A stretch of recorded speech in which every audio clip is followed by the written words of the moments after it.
hard to say that the economic slowdown has bottomed if housing prices and the housing market is still on decline. I've got an update on the housing market. That and more coming up.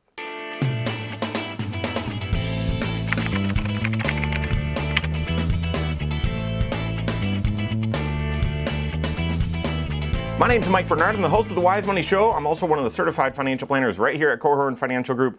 Make sure you hit that subscribe button, turn on notifications, and smash that thumbs up button. All right, so what's the state of the housing market where you're at least empirically in our area or in the Midwest? You're still hearing that prices are high, and certain homes, if they're priced right and really if they've had updates to them, they're selling quickly. I don't know if we've got the stories of, certainly not as many stories of bidding wars or as kind of frenzied as it was, but we're still seeing some of that and hearing some of that in pockets. And yet on the flip side, also in our area, we're seeing that lots of houses, many houses that are listed for sale have reduced their price and are staying on the market a little bit longer. Now that's just regional, but it's really anecdotal. I'm just based on my observation and talking to people. My wife was talking to her brother who lives down in Florida, and he mentioned, no, things are still pretty hot. I still think, though, it depends on the area that you're in, the age of the home, and that sort of stuff.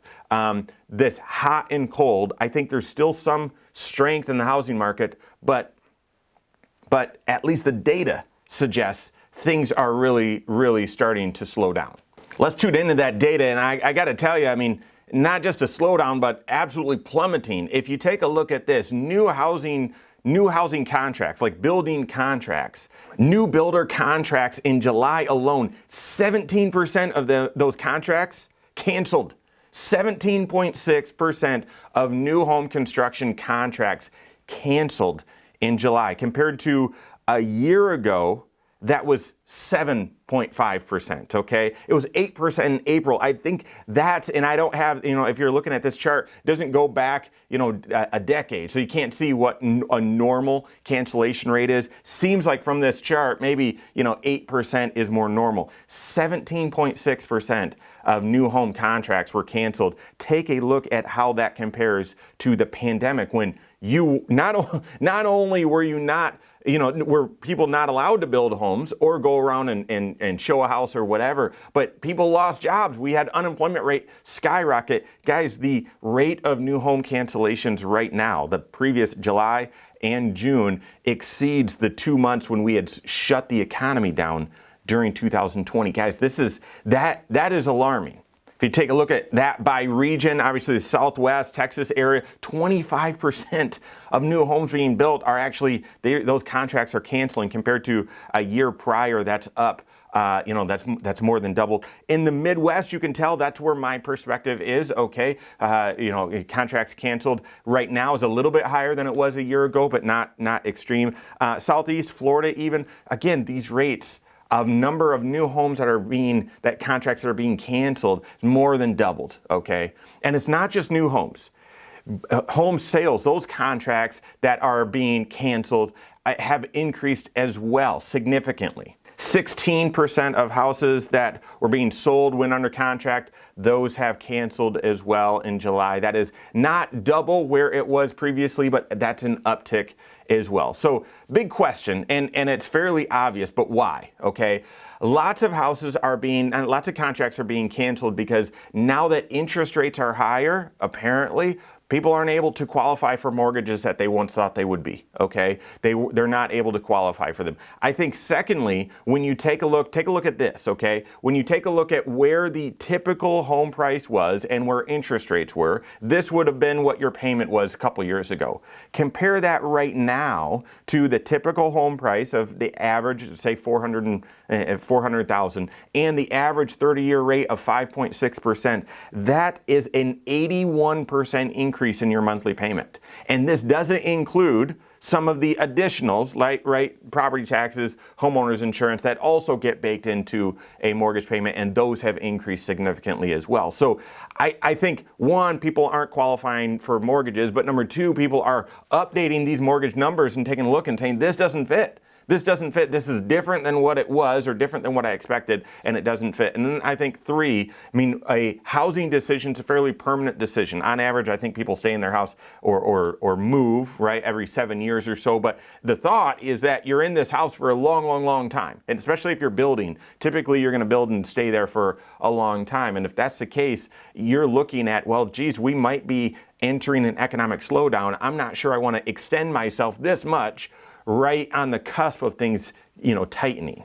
So what should you do? Does this mean you just shouldn't buy a house? Well, right now, housing affordability is absolutely strained. Absolutely. However, if you are looking to buy a house, you can still do so. Here's the thing. You've got to update your budget and use the updated interest rate figures and the updated price figures. Assume that the house that you want to buy is desirable by other people as well. And I would assume, even though housing prices are coming down and there's fewer and fewer bidding wars, assume that you might pay a little bit more than what you're actually expecting, okay? So before you go out and decide and put in offers and start moving forward, assume that you're going to spend a little bit more and assume these higher interest rates. Then do the math. What does that monthly payment actually look like? If you're selling a house before you're buying or in conjunction with buying, this isn't just a new home or first home for you, then take a look and say, what do I think I could sell my house for? What's my mortgage? What will the closing cost commissions be? Blah, blah, blah. Therefore, what's my net amount? How much of that will go onto the new house? How much